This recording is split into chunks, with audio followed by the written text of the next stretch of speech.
August 1941. The Leningrad Front. The road near the village of Voiskovitsy lies still under a gray sky, heavy with smoke and dread. The air reeks of wet earth, rotting grass, and metal. Somewhere beyond the tree line, the engines of German tanks rumble like distant thunder. The column advances with confidence. Light reconnaissance vehicles in the lead, followed by the panzer tanks, and at the tail, armored carriers full of infantry. The Germans expect an easy breakthrough, believing the Soviet defenses in this sector have already collapsed. But they do not yet know that there is only one tank waiting for them. A massive KV-1, painted gray, its turret carefully camouflaged, crouches at a bend in the road. Inside sit 5 men: Commander Zinoviy Kolobanov, a seasoned officer, and his crew. They wait, motionless, holding their nerves in an iron grip. On the maps, this battle does not even exist. In the army reports, it will later be described briefly, almost dryly. But for Kolobanov and his men, these minutes will stretch into eternity. For ahead lies the most unbelievable battle of their lives. No one imagined that it would go down in history as the record-breaking duel of a single Soviet tank against overwhelming enemy forces. And that decades later, military historians would still argue whether it was even possible to destroy more than 20 tanks in a single fight. But before we speak of that fateful day, we must first understand who this man was, how he found himself at the controls of a heavy machine in the critical hour of war, and what led him to that very point where fate wove life and heroism into one unbroken line. Childhood and youth of Zinoviy Kolobanov. Zinoviy Grigorievich Kolobanov was born in 1909 in a humble peasant family in the village of Orenburg, Vitebsk Governorate. The village lived a measured life, where every morning began with the smell of fresh bread and warm milk, and every evening ended with the creak of the well's wooden handle and quiet conversations by the stove. The boy grew up strong and resilient, accustomed to hard work from an early age. Summer days were spent in the fields, helping his father mow and haul hay, while on winter evenings, by the dim light of an oil lamp, he listened to the old men's tales about the war with the Germans in the previous century. Words about honor, duty, and stubbornness in battle were carved deep into the boy's memory. At school, Zinoviy did fairly well, though he was drawn more to physical labor than to notebooks and textbooks. Teachers noted in him a rare quality: the ability to make decisions quickly and face responsibility without fear. He felt no urge to run away to the city, yet he knew life in the village was only the beginning. At 17, he left for an industrial school. There, among the roar of machines and the smell of engine oil, he discovered that technology was his true element. But the turning point came with a letter from the draft office. The Red Army was calling for young men to join its ranks, and Zinoviy did not hesitate for a moment. In the late 1920s, he entered a military school, choosing what was then still a romantic new branch: the armored forces. Tanks in those years were the symbol of future power and victory, and serving in them was an honor and a privilege. The cadets studied the inner workings of the machines, practiced gunnery and tactics, and in the evenings argued over who would hit the target fastest at the training ground. Kolobanov stood out for his calm and composure. When others grew heated, he silently weighed his options, as though already training himself in the art of ambush. His commanders valued him for his discipline and his ability to keep his word. Graduation from the academy became his first major step in a military career. He received the rank of junior lieutenant and an assignment to a tank unit. Ahead lay endless drills, marches, and painstaking work on keeping the machines in shape.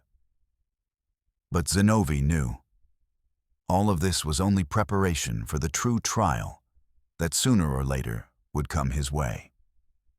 He did not yet know that only a few years later he would sit behind the levers of a fighting machine in real combat, and that it was there, in smoke and fire, that his character would be revealed in full. The Spanish Trail.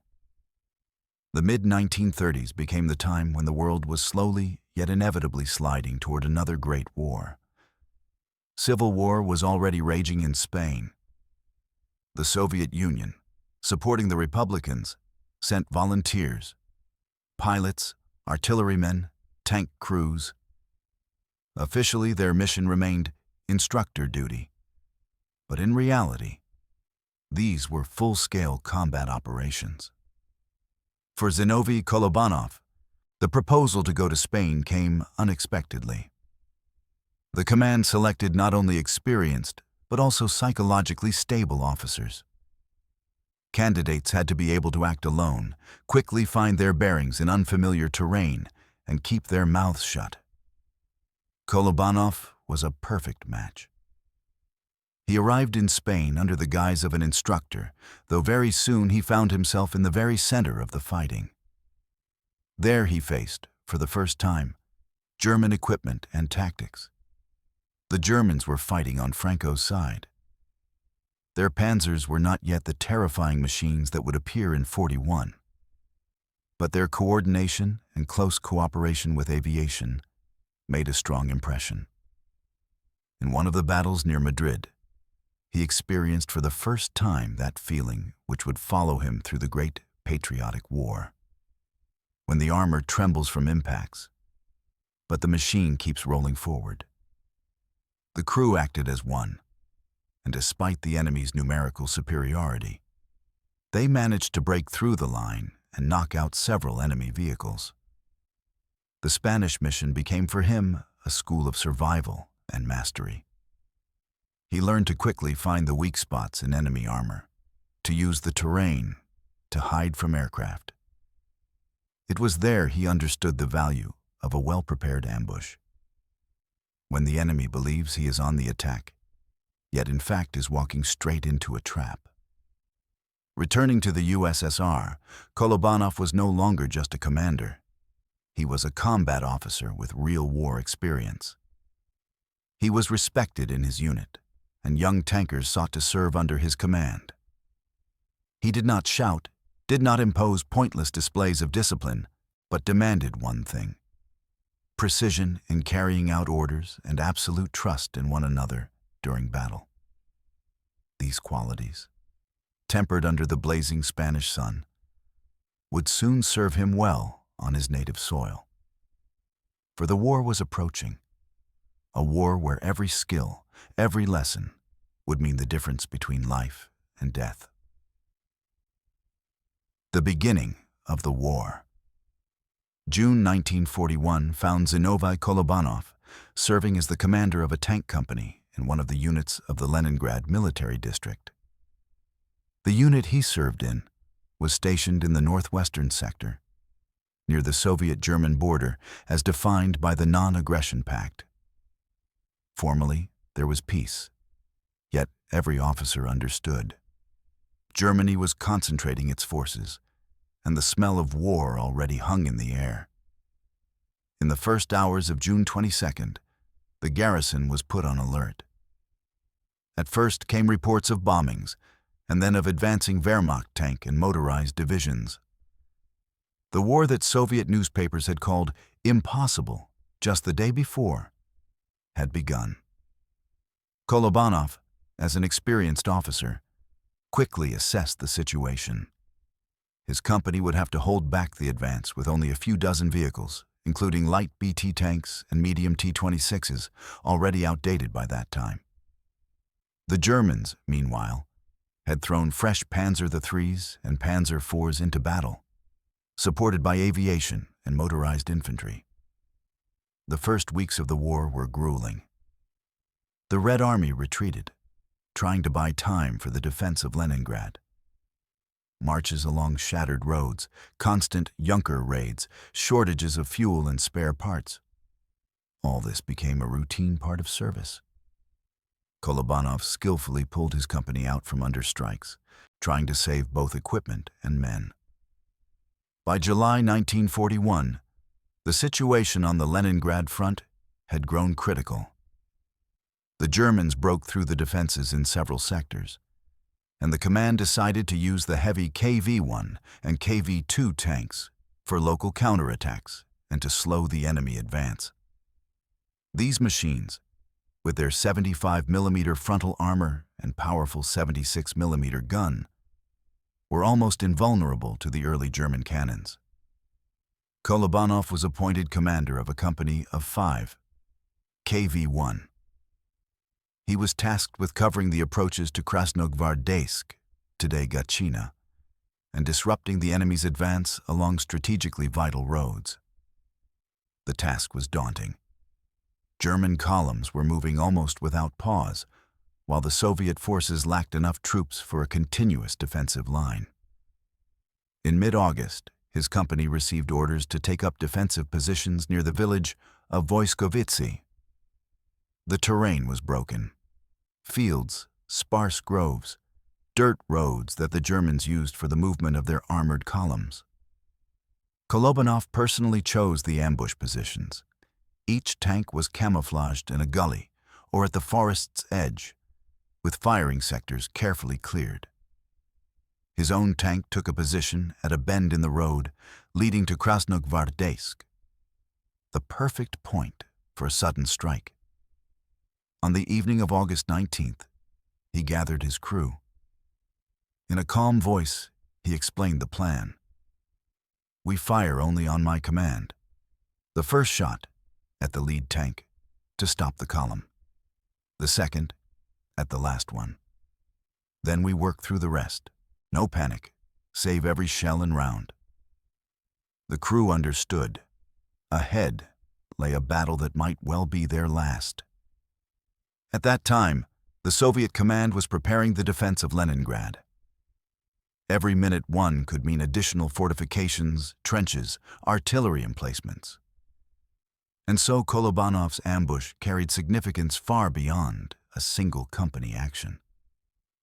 At dawn on August 20th, the crew took their positions. Clouds covered the sky, and the air was heavy with the smell of wet earth. Far beyond the trees came the low hum of engines. The Germans were coming. Through his binoculars, Kolobanov saw the silhouettes of Panzer IVs and Panzer IIIs, followed by half-tracks and trucks packed with infantry. He gave the order, "Prepare to fire." In that moment, no one yet knew that in just a few hours, the name of Zinoviy Kolobanov would forever be written into the history of armored warfare. But he himself understood. Everything now depended on their composure and the accuracy of that very first shot. Preparing the ambush and the battle near Voiskovitsy, August 19th, 1941. By evening, a heavy, almost tangible silence hung over Voiskovitsy. Rain had been drizzling since morning, turning the dirt roads into mud, and that played into the hands of the Soviet tankers. The German vehicles moved slower than usual. Kolobanov, standing waist-deep out of the hatch, scanned the surroundings. He had studied the terrain down to the smallest detail. Every rise, every bush, every shallow depression. At his disposal were 5 heavy KV-1 tanks. Each machine weighed nearly 50 tons, armed with a 76mm L11 gun and 3 DT machine guns.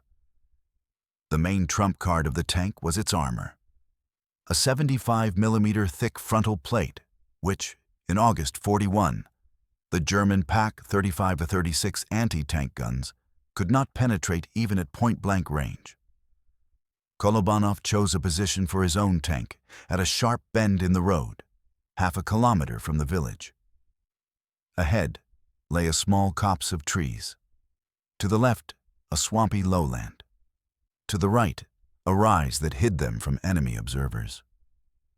The crew camouflaged the tank with freshly cut branches and covered the tracks with earth to hide the traces. The firing sectors were calculated so that the first shot would strike the lead tank of the column, and the second, the rearmost. The night passed in anxious anticipation. Inside the tank, the air smelled of metal, machine oil, and the gunpowder residue from the test shots fired earlier that day.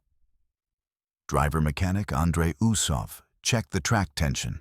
Loader Nikolai Rodionov stacked the shells, armor-piercing, high-explosive tracer rounds. Gunner Pavel Kiselev kept aligning the sight on imaginary targets over and over again. Everyone understood. Tomorrow, everything would be decided. The morning of August 20th began with a distant rumble of engines. The Germans were coming. Reconnaissance reported that a column of the Wehrmacht's 6th Panzer Division was on the move. About 24 Panzer IIIs and Panzer IVs, plus half-tracks and infantry. Their mission: to break through to Krasnogvardeysk and close the ring around Leningrad. At 1400 hours, the first silhouettes appeared in the binoculars. In the lead rolled a light Sad Kayevsen, 151 half-track carrying a squad of infantry. Behind it rumbled the lead Panzer IV. The column stretched along the muddy road, the intervals between vehicles minimal, which only made the job easier for the Soviet tankers. Lead vehicle sighted, Kiselev said quietly. Fire, Kolobanov commanded. The first shot pierced the frontal armor of the lead Panzer IV. The machine erupted in flames, thick smoke rolling toward the column. Almost immediately, the second shell took out the rearmost tank. The column was now trapped.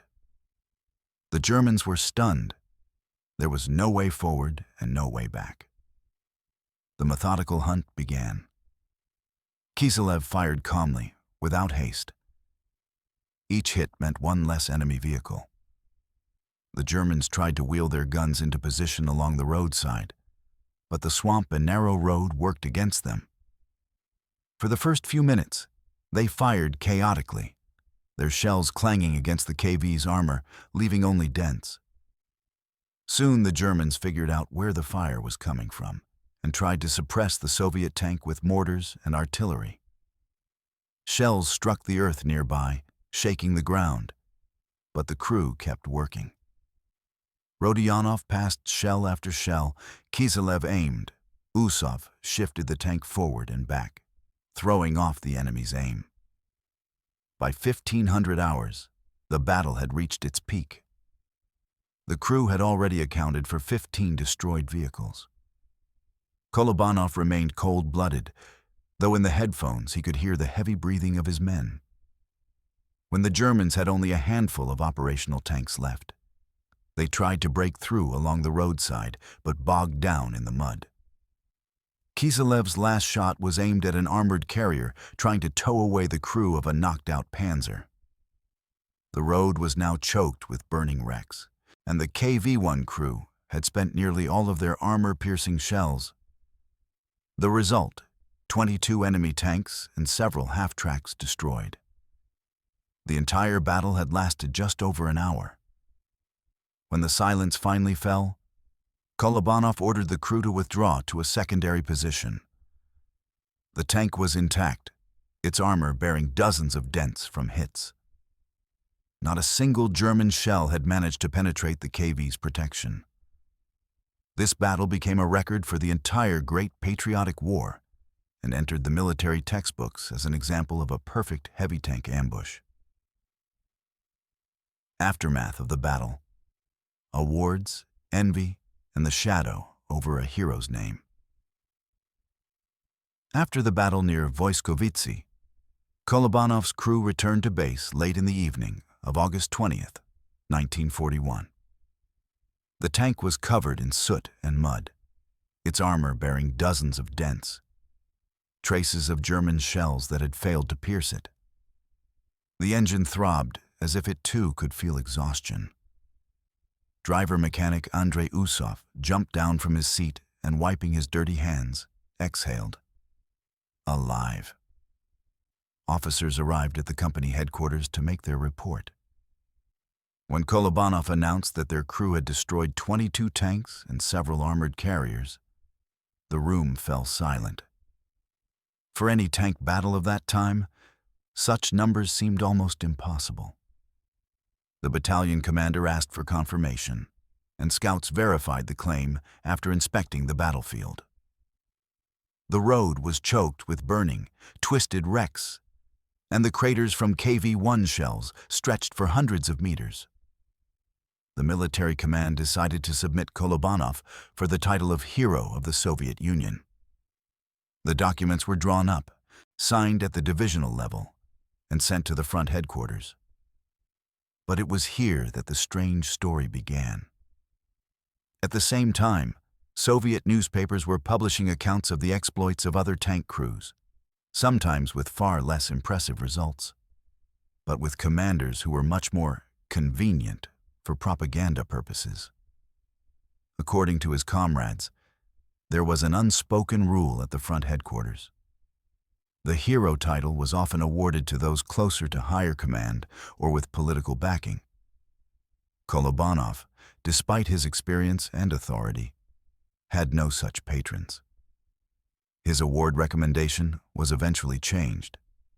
Instead of the Hero of the Soviet Union title, he received the Order of the Red Banner. For any officer, this was a high honor. But Kolobanov understood that what had happened was a kind of political adjustment. Later, with a bitter smile, he would tell his comrades, "The main thing is we stayed alive. The medal is just metal." The crew members also received orders, but their names were not widely mentioned in the newspapers. Instead, the feat was presented as a collective achievement of the entire company, without singling out one man. Apparently, the command did not want a personality cult to emerge on the front. Yet among tankers and infantrymen, Kolobanov's fame spread instantly. The story of the battle near Voiskovitsi was told in smoking breaks, on bivouacs, in trenches. It was repeated almost in a whisper, with awe and respect. He held them off for an hour. 1 tank, 22 kills. Meanwhile, the front continued its retreat toward Leningrad. Kolobanov and his company took part in defensive battles on the approaches to the city, constantly shifting positions. The Germans tried to break through again, but now more cautiously, wary of another Voiskovitsi ambush. In the autumn of 1941, during one of the battles near Krasnoye Selo, Kolobanov's tank came under heavy artillery fire. A fragment pierced the armor near the turret, wounding the commander. The wound was serious, and Zinoviy was hospitalized for several months. Only in the spring of the following year did he return to duty, now in a different unit and with new assignments. Meanwhile, the Voiskovitsi feat lived on in the soldier's oral memory, but was mentioned less and less in official reports. After the war, when books began to appear about the heroism of tank crews, Kolobanov's name was mentioned only in passing, or not at all.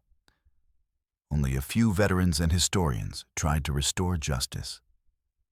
The reasons for this silence are still not fully known. Some said the command did not like Kolobanov's overly independent character. Others believed it was about personal conflicts at the divisional and front levels.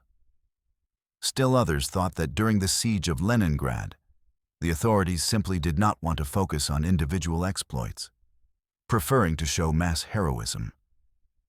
Whatever the reason, one fact remained. Zinoviy Grigorievich had fought one of the most remarkable tank battles of the Great Patriotic War, yet never received the nation's highest award. Service until the end of the war. New fronts, new trials. The spring of 1942 found Zinoviy Kolobanov in a hospital. The wound he had received near Krasnoye Selo was serious.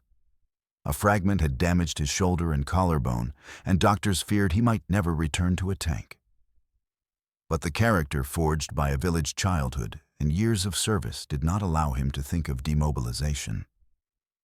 He went through rehabilitation with stubborn resolve, exercising daily to regain movement in his arm. By summer, he was back in action.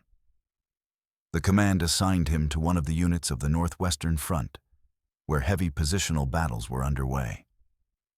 Tanks were scarce under these conditions, and each machine was worth its weight in gold. Kolobanov was given command of a company of T-34, model of 1942, not as heavy as the KV-1, but faster and more maneuverable. The combat techniques he had honed in Spain and at WWII he now adapted to the new reality. He operated not only from ambush, but as part of mobile groups, striking into the enemy's rear and destroying their supply lines. One such raid in the autumn of 1942 made it into Army reports. Kolobanov's company, moving by night along back roads, reached a German ammunition depot and destroyed it with direct fire, causing a massive explosion and chaos in enemy positions. In early 1943, his unit took part in the Demyansk operation. The fighting took place in swamps and forests, where tanks often sank in mud up to the tracks. Here again, his skill at choosing positions proved invaluable. He could find a dry firing point where others saw only impassable mire. The command noted his ability to quickly assess the situation and make decisions even when communication with headquarters was lost. In the summer of that same year, the Battle of Kursk erupted. Although Kolobanov and his unit did not end up in the epicenter of the clash at Prokhorovka, they fought on the northern flanks, tying down enemy forces and preventing the transfer of German reserves. It was here he first faced the new German machines, Tigers and Panthers. Against them, the tactics of frontal assault no longer worked. They had to maneuver, flank, and strike the enemy in the sides and rear. In 1944, his unit took part in the Leningrad-Novgorod operation. For Kolobanov, this was a special time. He was returning to the very places where he had once defended the approaches near WWII. Now the front was advancing, liberating the land he had fought to hold in the darkest days of the war. In one of the battles near Luga, he once again used his favorite ambush tactic, letting an enemy column come within range and then destroying the lead and rear vehicles. By the spring of 1945, his unit was in East Prussia. The fighting there was fierce, the enemy defending every village and strong point. In one of the final battles of the war, during the storming of Königsberg, his company broke through to the city's central square, silencing enemy firing points and knocking out several anti-tank guns. He greeted victory in Germany. Soldiers recalled that on Victory Day, Kolobanov did not hold any wild celebration. He simply sat on the armor of his tank, lit a cigarette, and stared for a long time in the direction from which they had come. In his gaze were joy, exhaustion, and the memory of all those who had not lived to see this day. For him, the war was over, but not the service. Ahead lay peacetime army life, with its own hardships, relocations, and unexpected turns of fate. Peacetime, service, transfers, and trials in the USSR. Victory in May 1945 found Zinoviy Kolobanov in East Prussia. But demobilization was never part of his plans. He remained a career officer, understanding that even in peacetime, the Army still needed experienced commanders, especially in the armored forces, which were now becoming the main strike power of the Soviet Union.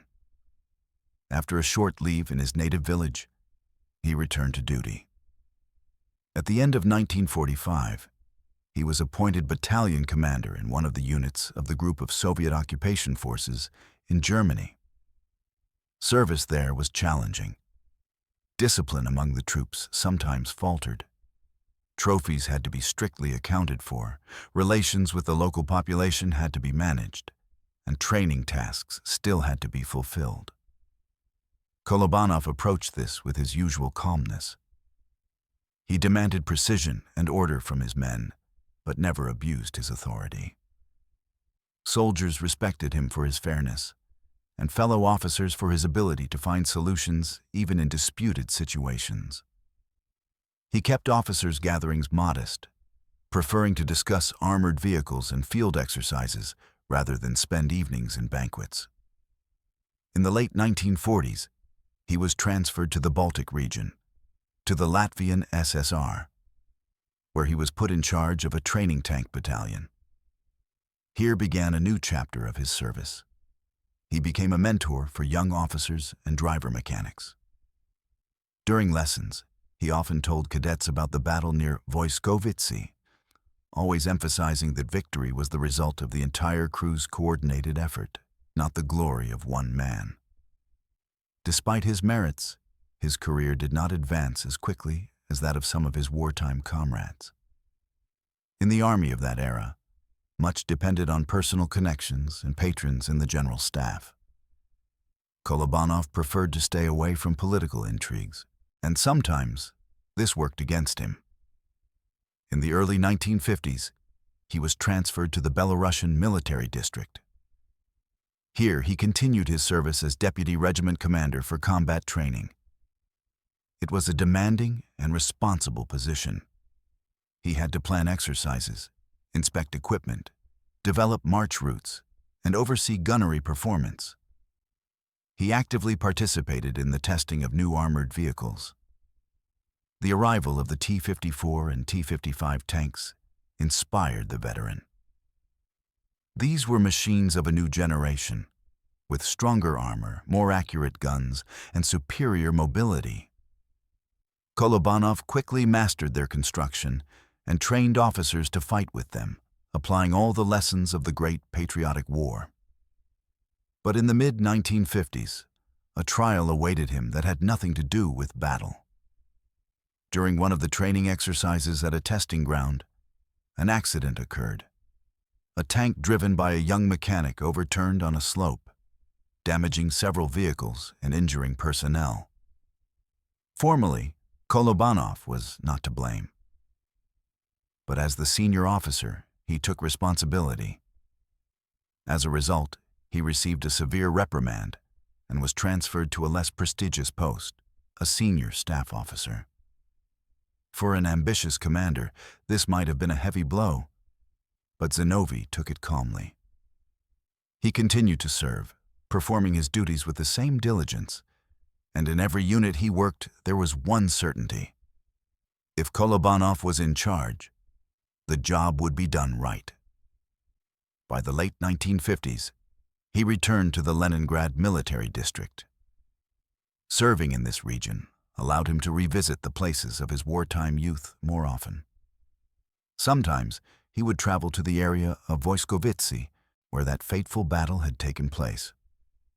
Standing by the roadside, he would look toward the tree line where he had once hidden his KV-1. Now young birches were growing there, and only the local old-timers remembered that once dozens of German tanks had burned on that spot. By the early 1960s, his military career was drawing to a close. He had reached the rank of lieutenant colonel, but sought no further promotion. The most important thing he had done was to pass on his experience to a new generation of tankers. After retirement, civilian life and the memory of a hero. In the early 1960s, after more than 30 years of service, Zinoviy Kolobanov submitted a request for retirement. He was just past 50, and his health no longer allowed him to endure the relentless rhythm of field exercises and training drills. The wounds he had received during the war reminded him of themselves, with aching pain in his shoulder and ribs, especially in damp weather. He settled in Leningrad, the city he had defended during its darkest months. The apartment provided by the military authorities was in an ordinary apartment block on the outskirts. For a long time, the neighbors did not know who was living next to them. Zinoviy was a modest man, spoke little about himself, and preferred listening to others. Only his closest friends and comrades in arms knew the full story of his deeds. In his first years as a civilian, he worked as a safety engineer at one of Leningrad's factories. Precise and disciplined, he quickly earned the respect of his colleagues. But even here he disliked sitting in an office. He often went into the workshops, spoke with the workers, and inspected equipment personally. Some of the younger employees learned about his combat past by chance. And then the questions began in the smoking room. Was it true that he had knocked out 22 tanks? Kolobanov would usually smile and answer briefly. It wasn't just me. It was the whole crew. In the 1960s, the USSR saw a new wave of interest in the Great Patriotic War. Books were being published, films were made, veterans were invited to meet with the younger generation. Kolobanov began to receive invitations to schools and military academies. At such meetings, he spoke of the war without unnecessary pathos, but with details that made his stories come alive. The smell inside a tank after battle, the creak of frozen tracks, the way your breath catches as you wait for the enemy in an ambush. But official recognition of his feat still never came. He was never awarded the title Hero of the Soviet Union.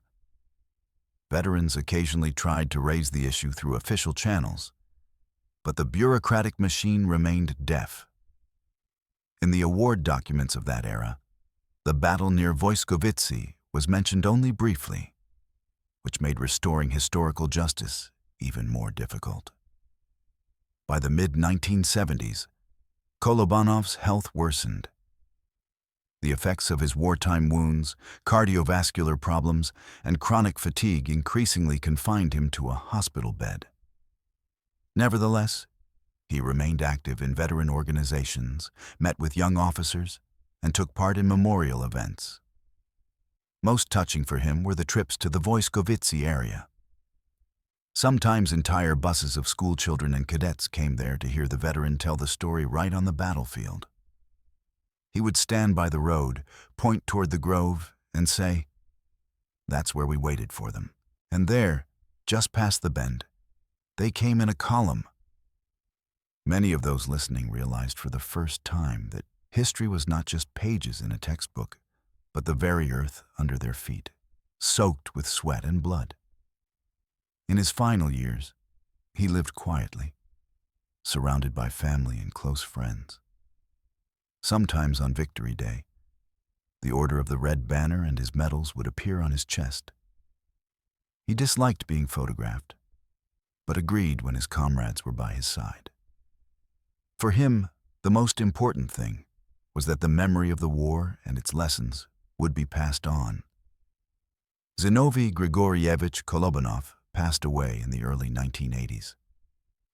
He was buried in Leningrad with military honors, though without major press coverage. Only in recent decades has the name of this tanker become widely known.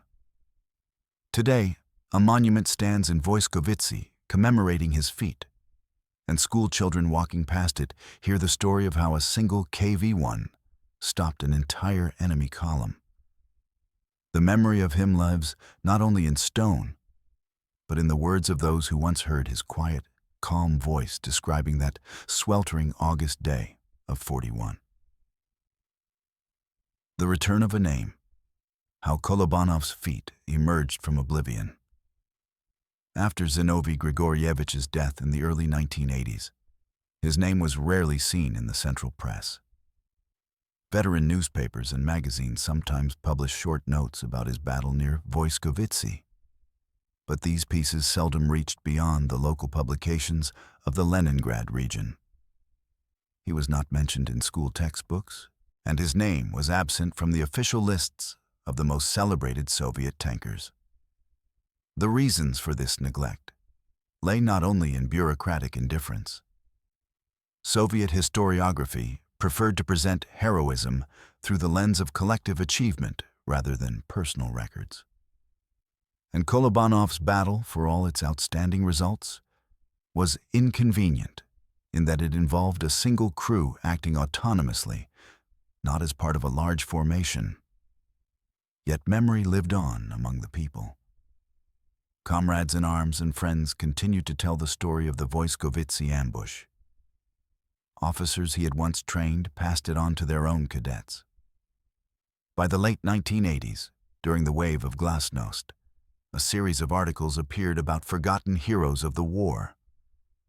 One such piece, published in Krasnaya Zvezda, for the first time in years, described in detail the Battle of August 20th, 1941.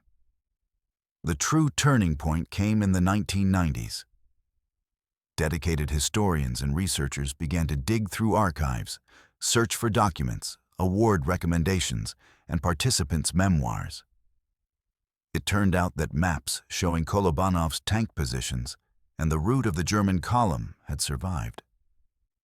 Even German reports were found, admitting the loss of a significant amount of equipment near Voiskovitsy on that very day. In 1995, for the 50th anniversary of victory, a memorial stone was installed in Voiskovitsy to honor the battle. The ceremony was attended by veterans, schoolchildren, and local residents. Among the speakers were officers of the armored forces who said plainly, "This is the example every tanker must learn from." In the 2000s, the first documentary films about Kolobanov appeared. Archival footage, interviews with historians, and computer reconstructions of the battle brought his feat back into public consciousness. On military history forums, debates flared. Could a single crew really knock out 22 tanks in an hour? Most experts agreed the battle was entirely plausible, given the capabilities of the KV-1 and the vulnerabilities of German armor at that time. In 2010, a full-fledged memorial with a KV-1 tank mounted on a pedestal was installed in Voiskovitsy. It was brought from a museum and placed right by the road, a symbol that here, on this very spot, the enemy had once been stopped. Excursions began coming regularly, and commemorative rallies were held on days of military glory. Today, Zinoviy Kolobanov's name appears in books about the Great Patriotic War, in training manuals for cadets, and on websites dedicated to the history of armored troops. His feat has become part of popular culture. Articles are written about him, videos are made, and his story is discussed on military history channels. And yet, one question still remains.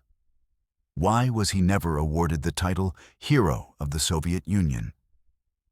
Veteran organizations have repeatedly appealed to the Ministry of Defense and to the presidential administration to have the title awarded posthumously. The replies have been polite but formal. The matter is under review. And while bureaucracy continues to review, the memory of Kolobanov lives on thanks to those who see his feat as a symbol of courage and mastery of the art of war. The legend and the lessons. What Kolobanov's battle teaches us. The battle near Voiskovitsy on August 20th, 1941 has long since passed from the realm of simple historical fact into the realm of legend. But this legend has a firm foundation of documents, testimonies, and actual combat reports. It is not a myth, nor a glorified tale, but an example of how a well-chosen position, the composure of a commander, and the teamwork of a crew can decide the outcome of a battle.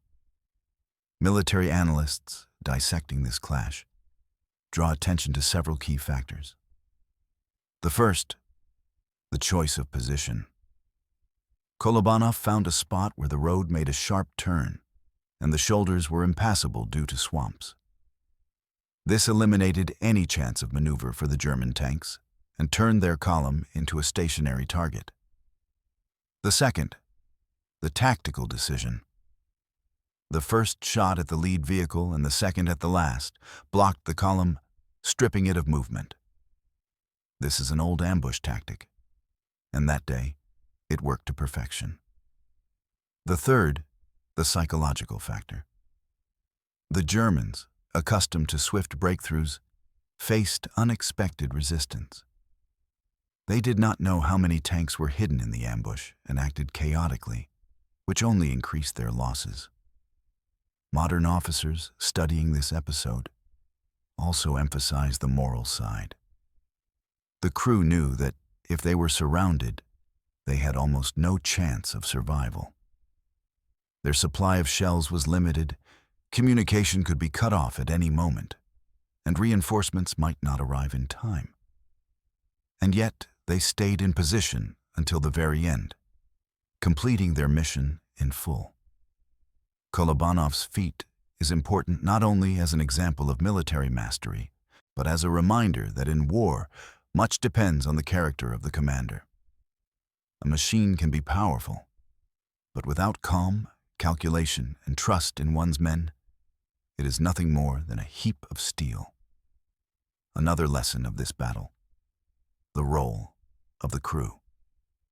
In stories of heroism, attention often focuses on the commander, but in Kolobanov's case, every crew member contributed. The driver kept the tank in position under fire. The loader worked without pause, the gunner struck target after target, and the radio operator kept communication alive. It was this teamwork that made the incredible result possible. Today, looking at the restored KV-1 memorial tank in Wojskowice, it is hard to imagine that once it was the last barrier against an entire enemy column. The silence of the memorial hides the roar of engines, the crash of shells, and the smell of smoke that filled that August day. For future generations, the story of Zinoviy Kolobanov is not just part of a military chronicle. It is an image of courage, professionalism, and honest service to one's country. There is no showy heroism here, only work done to the limit of human strength. And that is precisely what keeps his feat alive in people's memory. Veterans of the armored forces, telling this story to young officers, always add, the main thing is to know your craft and trust your comrade. And that is, perhaps, a lesson that remains true in every age. The story of Zinoviy Kolobanov is the story of a man who did the impossible and remained in the shadows. In August 1941, he and his crew stopped an entire German tank column, destroying 22 tanks and several armored carriers. But years later, his reward was not the golden star of a hero, but an order and the silence of official reports. You can call it injustice. You can argue about the reasons. But the fact remains: even the greatest feats can be lost in the dust of time, if someone decides it is more convenient that way. Kolobanov never complained. He simply kept living. He served, trained young tankers, met with veterans, returned to that same road where his tank had carved history into steel.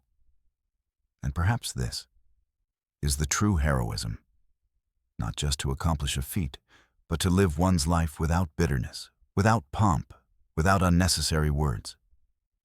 Today his name is spoken at lessons of courage, in documentaries, and by those who know the true cost of war. And by the roadside in Wojskowice stands a memorial KV-1, silent, without the roar of battle. Only the wind whispers through the birches, just as it did in 41. And now I want to say to you, those who stayed with this story until the very end, if you believe that Kolobanov's feat must be remembered by everyone, leave a like on this video. Subscribe to the channel so you don't miss other forgotten pages of our history. And click the bell. Let it ring louder than German armor near Wojskowice, because memory is a weapon that must never be given into someone else's hands.